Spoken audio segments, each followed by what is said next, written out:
जो अपराध के संबंध में वर्ष 2022 की तुलना में करीब 22% गिरावट अपराध में आई है। 2022 में 5195 अपराध पंजीबद्ध हुए थे। 2023 में 4262 अपराध कुल पंजीबद्ध हुए हैं। अगर इनको शीर्षवार देखें तो हत्या, और ये निकाल की अभी हम बात करें तो हत्या में 21 प्रकरणों में 10 का निकाल पिछले वर्ष ही कर दिया गया था, जिसमें 38 आरोपी गिरफ्तार हुए थे। हत्या के प्रयास में 15 में से 12 का निराकरण हो गया है।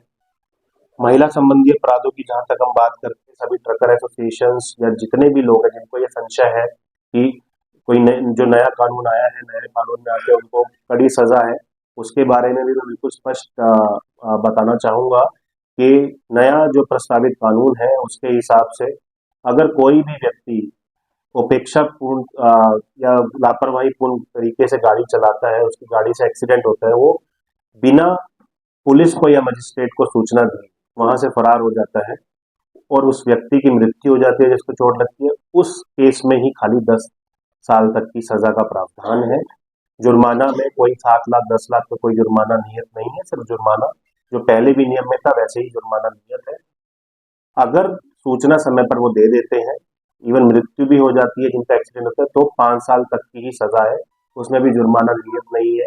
और 7 साल तक की सजा के सभी प्रकरणों में बिना गिरफ्तारी कर फॉर्म के बेसिस पर चालान पेश होता है, तो उसमें भी किसी को अनायास करने की जरूरत नहीं है। ये कानून उन लोगों की मदद करने के लिए बनाया गया है जिन लोगों का एक्सीडेंट किया जाता है और उनको समय पर मदद नहीं मिल पाती है। इसका उद्देश्य यही है कि सबको समय पर मदद मिल सके ताकि अधिक से अधिक जानें बचाई जा सके। 44 में से 39 प्रकरणों का निराकरण हुआ है। दहेज प्रताड़ना में 23 में से 17 और 304 एक 192 प्रकरणों में से 134 प्रकरणों में निराकरण हुआ है। 44 प्रकरणों में से 38 में निराकरण हो गया है। अपहरण और व्यपहरण के 116 में से 70 में निराकरण हो गया है।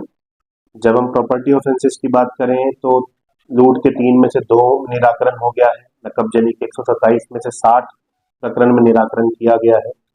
चोरी के 218, जुआ सट्टा और आबकारी एक्ट के अंदर दर्ज प्रकरणों में भी बढ़ोतरी हुई है और उसमें ज्यादा मात्रा में और ज्यादा वैल्यू के रिकवरीज और सीजर्स हुए हैं।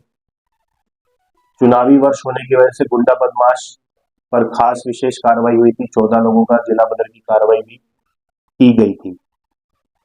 सड़क दुर्घटना को जहां तक देखें तो उसमें सड़क दुर्घटना के प्रकरणों में लगभग 20% की कमी आई है। मृत्यु दर में भी कमी आई है लगभग 1% की, और घायलों में 35% की कमी आई है। ट्रैफिक की टीम जो लोकल शहर और जो ग्रामीण शहरों में हमारी पेट्रोलिंग है वो, और साथ ही साथ जो हॉस्पिटल और एम्बुलेंस की टीम से जो समन्वय है उसको जाता है।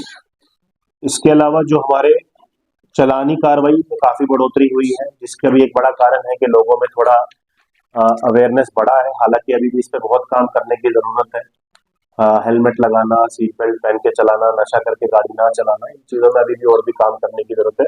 लेकिन जो अभी के आंकड़े हैं वो काफी पॉजिटिव है और आगे भी इस तरह के काम करेंगे तो और इनमें गिरावट आएगी, इसकी हमें पूरी आशा है। चुनावी वर्ष था, कैंपेनिंग के दौरान काफी मात्रा में वीआईपी और वीवीआईपी की विजिट्स हुई थी।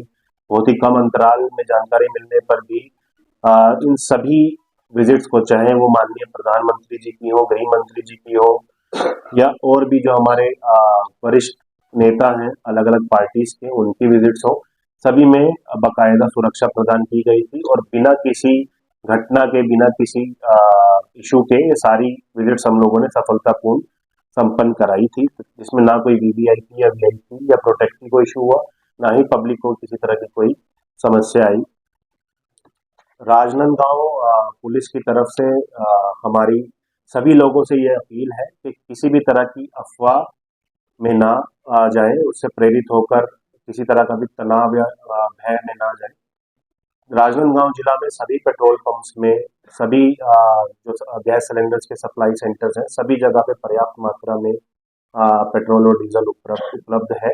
सभी जगह पे टैंकर्स का आवागमन सुचारू रूप से हो रहा है। कुछ कुछ जगह पे बाधा आ रही थी जहाँ पे पुलिस पेट्रोलिंग और एस्कॉर्ट लगाकर टैंकर्स को लेके आया जा रहा है, और अभी सभी जगह पे पर्याप्त मात्रा में हमारे पास स्टॉक उपलब्ध है और किसी भी तरह की कोई पैनिक करने की जरूरत कहीं पर भी नहीं है। दूसरा, मेरी सभी सभी ट्रकर एसोसिएशंस या जितने भी लोग हैं जिनको ये संशय है कि कोई जो नया कानून आया है, नए कानून में आके उनको कड़ी सजा है, उसके बारे में भी मैं बिल्कुल स्पष्ट बताना चाहूंगा कि नया जो प्रस्तावित कानून है उसके हिसाब से अगर कोई भी व्यक्ति उपेक्षा पूर्ण या लापरवाही पूर्ण तरीके से गाड़ी चलाता है, उसकी गाड़ी से एक्सीडेंट होता है, वो बिना पुलिस को या मजिस्ट्रेट को सूचना दी वहां से फरार हो जाता है और उस व्यक्ति की मृत्यु हो जाती है जिसको चोट लगती है, उस केस में ही खाली 10 साल तक की सजा का प्रावधान है। जुर्माना में कोई 7 लाख 10 लाख का कोई जुर्माना नियत नहीं है, सिर्फ जुर्माना जो पहले भी नियम में था वैसे ही जुर्माना नियत है। अगर सूचना समय पर वो दे देते हैं, इवन मृत्यु भी हो जाती है जिनका एक्सीडेंट होता है, तो 5 साल तक की ही सजा है, उसमें भी जुर्माना नियत नहीं है। और 7 साल तक की सजा के सभी प्रकरणों में बिना गिरफ्तारी कर फॉर्म के बेसिस पर चालान पेश होता है, तो उसमें भी किसी को अनायास करने की जरूरत नहीं है। ये कानून उन लोगों की मदद करने के लिए बनाया गया है जिन लोगों का एक्सीडेंट किया जाता है और उनको समय पर मदद नहीं मिल पाती है। इसका उद्देश्य यही है कि सबको समय पर मदद मिल सके ताकि अधिक से अधिक जानें बचाई जा सके। जैसे कि पुलिस के लिए कभी-कभी ट्रेनिंग होता है, हमारे आम व्यक्ति से होता है कि अमूमन देखा जाता है कि आए शहर के जो मोहल्ले हैं उसमें जो ये तरह से गाड़ी वाड़ी जो साउंड जो आ रहा है बहुत तेजी से डरावना पैनिक कर रहा लोग, ये मैं जब चौराहा में और कई जगह देखा जाता है मॉडिफाइड साइलेंसर। और कई जगह देखा जाता है कि एकदम हालांकि ये आबकारी बात का काम है, फिर भी आपसे आग्रह कर रहे हैं कि शराब के मामले बहुत आप लोगों की गाड़ी भी खड़ी होती है वहां पे जहाँ शराब, लेकिन डर है या सेटिंग समझ नहीं। देखिए, अभी जितना मैं 2-2.5 महीने में देखा हूँ, साइलेंसर्स के ऊपर हमने 14 साइलेंसर्स के ऊपर कार्रवाई की थी पिछले 2 महीने में, चुनाव की अवधि में भी, चुनाव की अवधि के बाद में भी। मैं पिछली बार भी आग्रह किया था, सब लोगों से बोला था, अगर आपको पता है कि किसी की गाड़ी मॉडिफाइड है, मैं ये नहीं कह रहा आप पब्लिकली बताइए, आप बता दीजिए, हम कार्रवाई कर देंगे, साइलेंसर्स हटवा देंगे। बिना तथ्य पे तो नहीं बोल पाऊंगा, अगर आपको लगता है और अगर मुझे पाया जाएगा तो मैं उनके खिलाफ कार्रवाई निश्चित रूप से करूंगा। लेकिन लगातार शराब के ऊपर कार्रवाई हो रही है हमारी तरफ से, कहीं कोई ऐसा वो नहीं है कि शराब, अवैध शराब को बिक्री करने में हमारा कोई सपोर्ट हो या कोई सहभागिता हो। अगर ऐसा कुछ पाया जाएगा तो कठोर से कठोर कार्रवाई की जाए।